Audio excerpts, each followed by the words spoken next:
올해도 변함없이 반가운 추석 명절을 맞아 잘 보내고 계신 줄로 믿습니다. 특히 올해는 달력을 보니까 지난 수요일부터 시작해서 또 내일 모레 화요일까지 제법 긴 연휴 기간입니다. 많은 가정에서 고향을 방문하고 또 오래간만에 만나는 가족 친지들과 즐겁고 행복한 시간들을 보내는 줄로 압니다. 사랑하는 교회 여러분들, 사람들에게는 명절이 즐겁고 행복한 이유가 무엇이겠습니까? 그동안 바쁘게 사느라고 자주 찾아뵙지 못했던 그리운 부모님 얼굴도 뵙고 또 형제들 얼굴도 만나고 함께 어렸을 때 뛰놀았던 친구들도 고향에 가면 볼 수가 있기 때문이죠. 내가 태어나고 뒹굴고 자라왔던 그 추억 속의 시간이 바로 고향에 있기 때문인 것입니다. 그래서 고향 하면 언제나 따뜻하고 늘 사랑이 넘치는 어머니의 품과 같은 곳, 바로 그것이 고향인 줄로 믿습니다. 어머니의 그 따뜻한 품과 사랑이 느껴지는 그 고향을 잊지 못하기 때문에 명절 때마다 고속도로의 길이 교통체증으로 막혀서 9시간을 가고 10시간을 달려가도 오늘도 많은 분들이 고향을 찾아가는 줄로 믿습니다. 우리 교회에서 봉사하시는 권사님 가운데 아주 자랑스러운 시인이 한 분 계세요. 2015년 부산일보 신춘문예에 당선되셔서 시인으로 등단을 하시고 2018년에는 대구문학주최 올해의 작품상까지 수상하셨어요. 몇 해 전 권사님께서 제게 찾아오셔서 목사님, 이번에 내놓은 시조집입니다 하시고는 벚꽃 만장이란 이 책을 선물로 주셨는데 짬짬이 권사님이 쓰신 그 시집 안에 있는 시를 하나하나 읽다가 참 많은 감동을 받았어요. 근데 시간이 되면 한번 소개를 해야 되겠다 했는데 오늘 마침 추석이고 또 고향을 생각하며 권사님의 아름다운 시를 소개해 올릴까 합니다. 고향 밭둑에 서서 목인 장계원, 찔레꽃에 다가서면 엄마 냄새 묻어있다. 비탈밭 굽은 고랑 호미로 캐낸 봄날, 찔레꽃 그늘에 앉아 보리개떡 쥐어주던 비비추 취나물에 도라지싹 찾아 헤매다 타는 목을 죽여주던 살이 오른 그 찔레순, 사근이 맴돌던 향기, 텅 빈 속도 환했지. 배고픈 맷새처럼 다시 찾은 고향 밭둑, 찔레꽃 하얀 손짓 늪볼이 지키고 있다. 찢어진 무명옷 걸치고 웃고 있는 엄마 곁에. 감동이 오십니까? 조금 아쉬워서 한 편 더 소개합니다. 성묘길 비가 내린다. 새벽에 나섰던 길 저물어 돌아온다.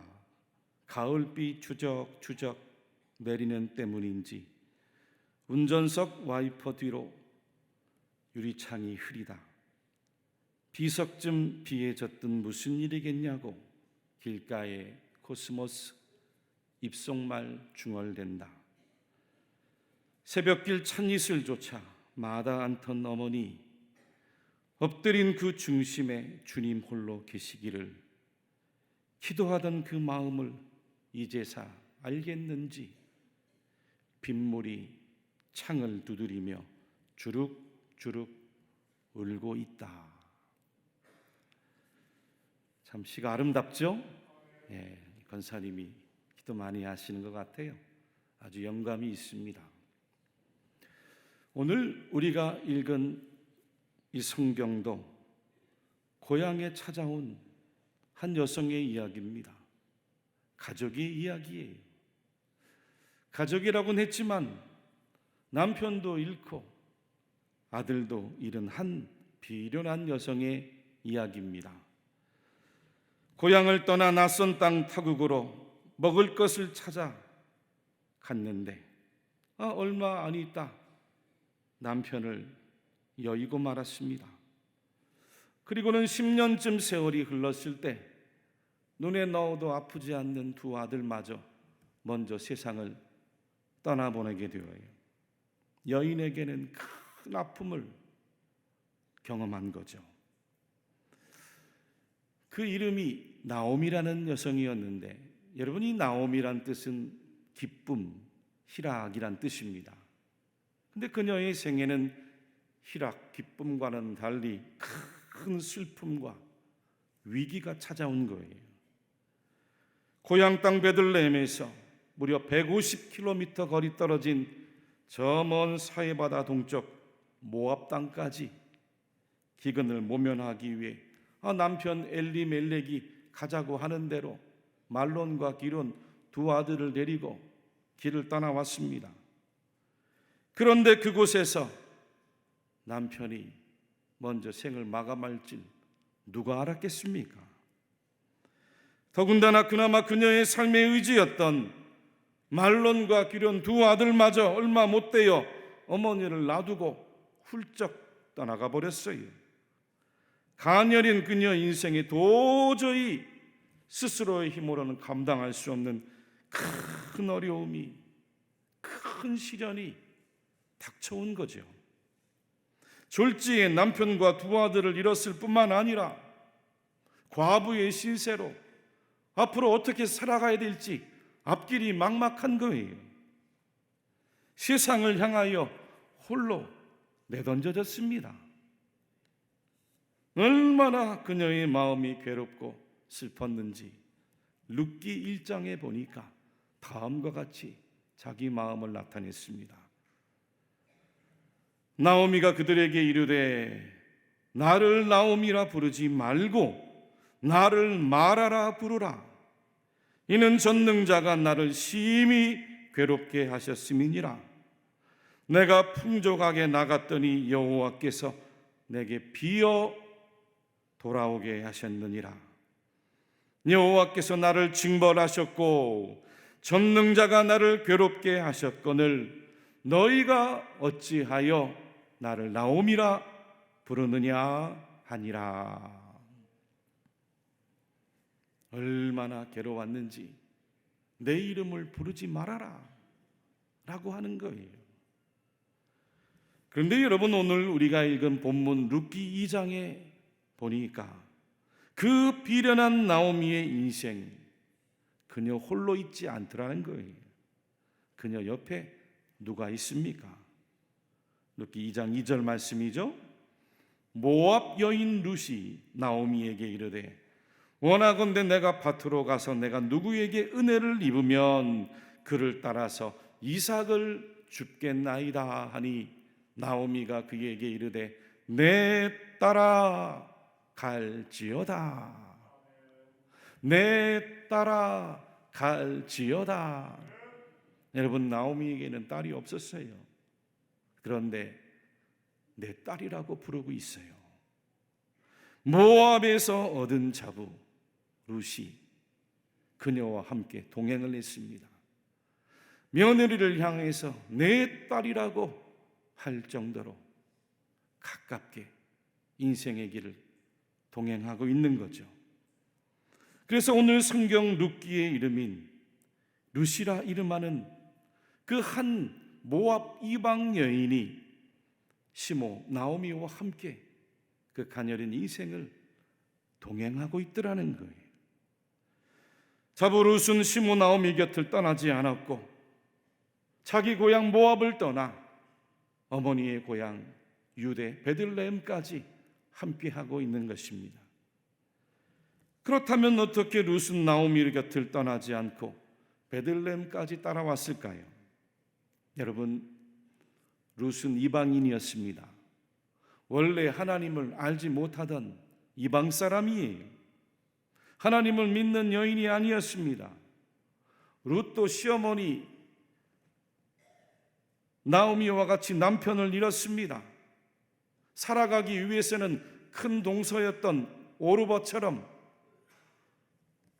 자기 고향 모압 땅에 남아 딴 곳으로 다시 시집을 가야 할 처지에 있었어요. 그런데도 룻이 나오미를 따른 것은 평소 시어머니 나오미가 자기를 어떻게 대하여 주었는지 알 수 있는 대목입니다. 또한 나오미가 그런 어려운 시련 가운데도 어떻게 끝까지 하나님을 신앙하고 믿어왔는지 그 이방 여인 자부 룻이 그 옆에서 다 보고 있었던 거예요. 나오미가 두 자부에게 전해주었던 이야기입니다.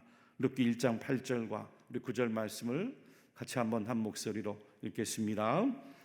너희는 각기 너희 어머니의 집으로 돌아가라. 나를 선대한 것 같이 여호와께서 너희를 선대하시기를 원하며 여호와께서 너희에게 허락하사 각기 남편의 집에서 위로를 받게 하시기를 원하노라 하고 그들에게 입맞춤에 그들이 소리를 높여 울며. 그렇습니다. 여러분, 우리가 인생의 길을 걷다 보면 캄캄한 밤도 만납니다. 때로는 폭풍우도 만나게 되죠. 인생이 늘 꽃과 같은 길은 없어요. 때로는 높은 산도 오를 때가 있고 황량하고 거친 광야의 길을 걸어갈 때도 있습니다. 오르막이 있는가 하면 내리막이 있고 때로는 낭떠러지도 만날 수 있는 게 우리 인생이에요. 그때 성도는 믿음을 잘 지켜야 합니다.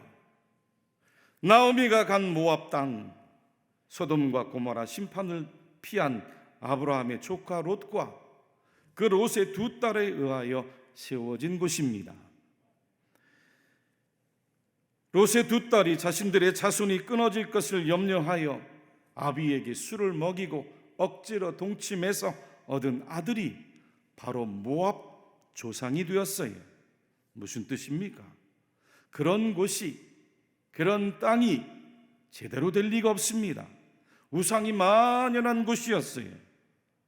사람이 하나님의 품을 떠나 살아가면 반드시 그 인생은 괴로운 일을 만나게 되는 거예요. 여러분, 힘이 들어도 하나님 은혜 안에 살아가시기를 축복합니다. 괴로운 일을 만나도 믿음 안에 살아가십시오. 슬픈 일을 만나도 하나님의 성전을 잊지 말고 늘 교회를 가까이 하세요. 하나님의 품을 가까이 하세요.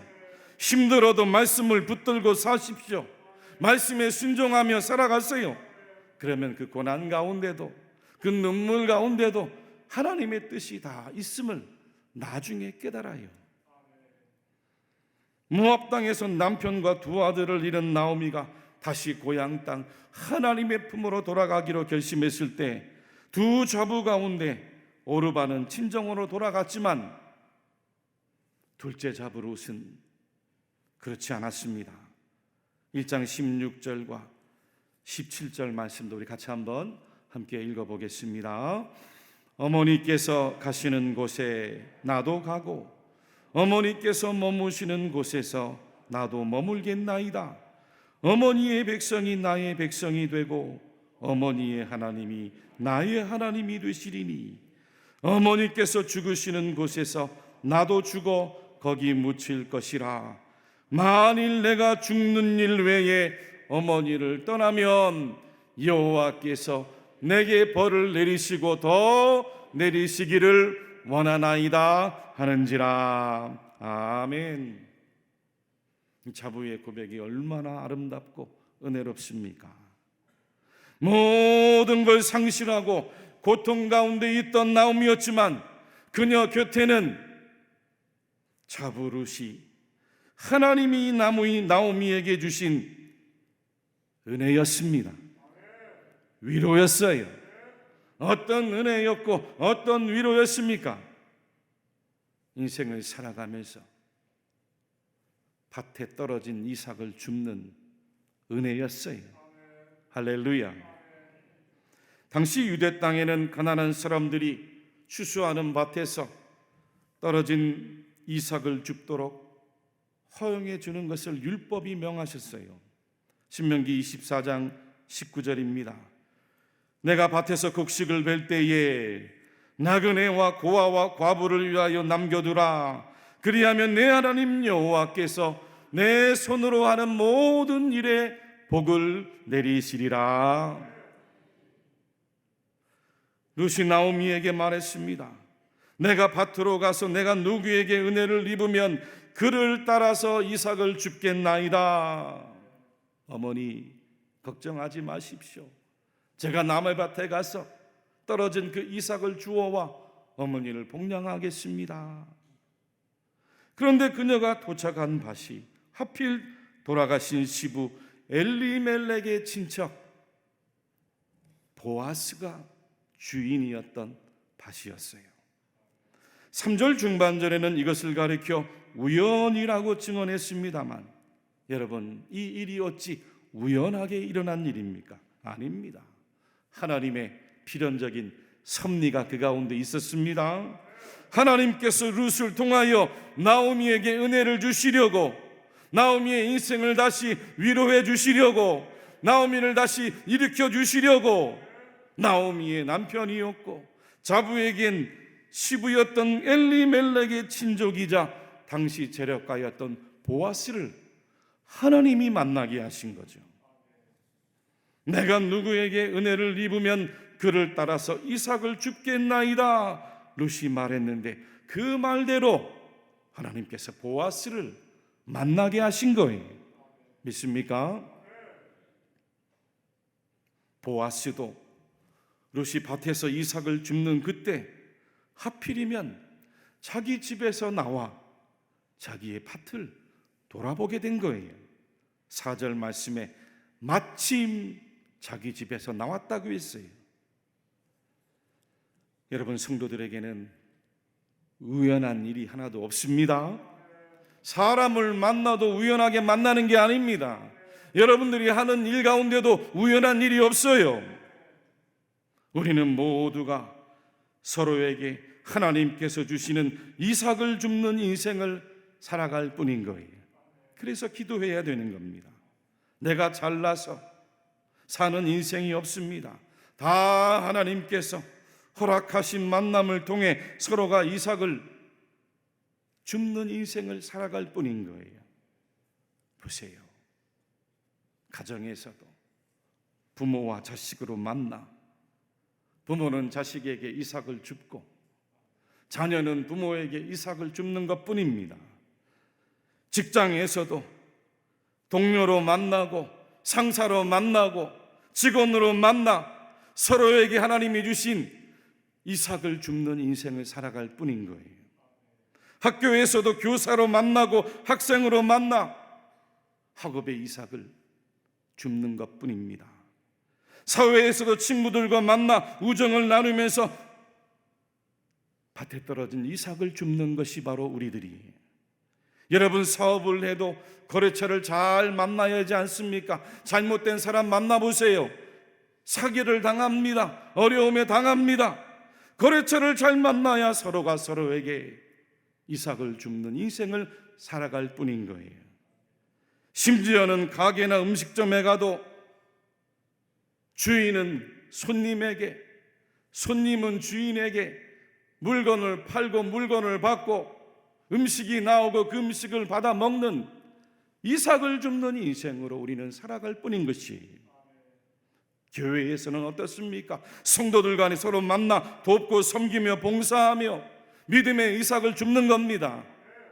은혜의 이삭을 줍는 거예요. 구원의 이삭을 줍는 겁니다.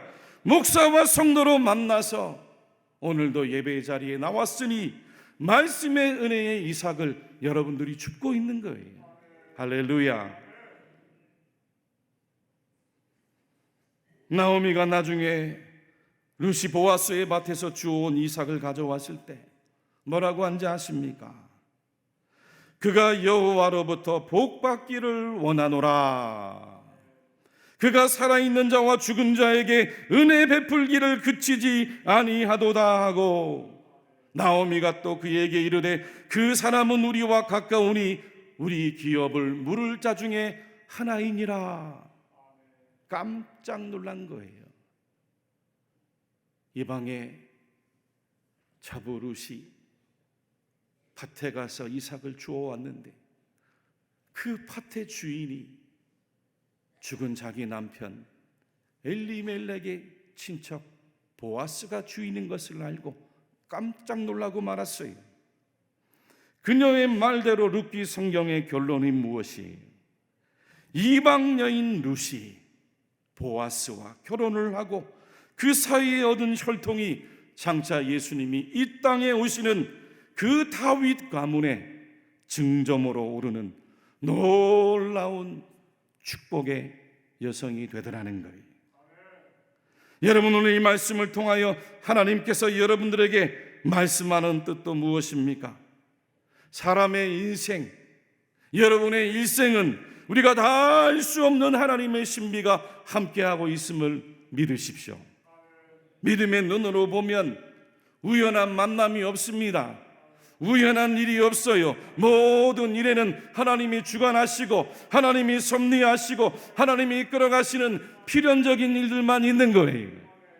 눈물도 고난도 실패도 환난도 믿음의 눈으로 기도하고 보면 하나님이 이끌어가시는 방편이더라는 거예요.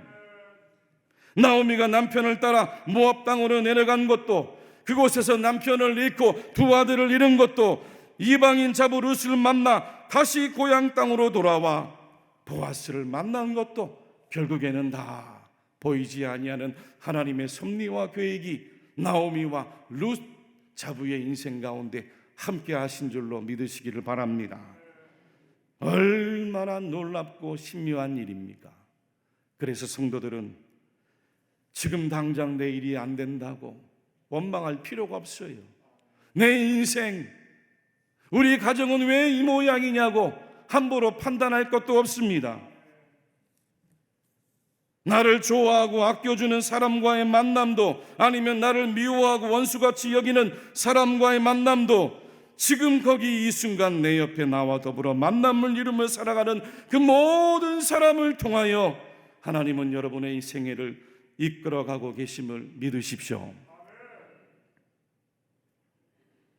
여러분, 비탄한 여인 나오미가 모압 땅에서 맞아들인 자부 룻이 그녀의 인생을 완전히 역전시킬 회복과 하나님의 영광을 이루게 하는 축복된 만남인 줄 어떻게 알았어요? 당시에는 몰랐죠. 이방 여인 자부 룻도 시므를 따라간 그 베들레헴에서 이삭을 줍다가 보아스를 만나고 그녀의 인생이 예수님 족보에 오를 줄, 하나님의 축복에 임할 줄 누가 예견할 수 있었겠어요? 우리 하나님만 아시는 거예요. 할렐루야. 그러므로 여러분들 주위에서 지금 누가 있던 그 만남을 이루는 사람을 믿음의 눈으로 바라보며 축복해 줄 수 있기를 바랍니다. 어떻게 축복합니까? 한번 따라합시다. 내가 당신에게 은혜를 입으면, 내가 당신에게 은혜를 입으면 당신을 따라 이삭을 줍겠습니다. 그렇습니다. 이 모두는 알고 보면 밭에 떨어진 이삭을 줍고 사는 인생일 뿐인 거예요. 우리 모두가 명절을 맞이해도 대구 칠곡의 성도들의 가정은 그저 하나님의 은혜로 우리 가족이 서로가 서로에게 이삭을 줍는구나. 잊지 마십시오. 마지막으로 제가 좋아하는 정현종 시인의 방문객이란 시가 있어서 이 시를 함께 읽고 말씀을 마치려고 합니다. 방문객 정현종, 같이 한번 읽겠습니다. 사람이 온다는 건 실은 어마어마한 일이다.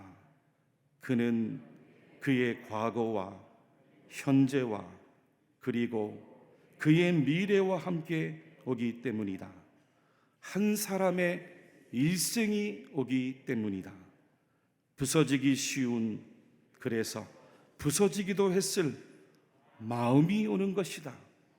그 칼피를 아마 바람은 더듬어 볼 수 있을 마음. 내 마음이 그런 바람을 흉내낸다면 필경 환대가 될 것이다.